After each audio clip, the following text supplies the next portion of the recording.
Okay, this is CC Cycle 1, Week 23 from Exodus 20, the first part of verse 17. It says, do not covet your neighbor's house. Do not covet your neighbor's wife. So, it's going to be a little quick, but we're going to say do not. Covet is want. So your hands are out and you pull them in like this. Do not covet. And for neighbor, we're just going to do his because we were just talking about our neighbor giving false testimony and we don't have time to sign all that. So we're going to do this sign like this. His.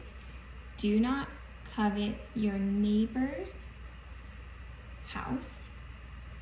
Okay? Do not covet your neighbor's wife. And do that again. House, you basically draw the shape of a house. Roof, side.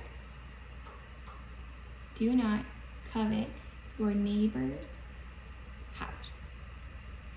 Do not covet your neighbor's wife. Okay, it'll sound like this. Do not steal.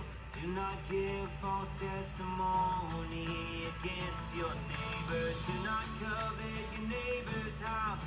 Do not covet your neighbor's wife. Is male or female? Okay, I know it's a little quick, but you can do it.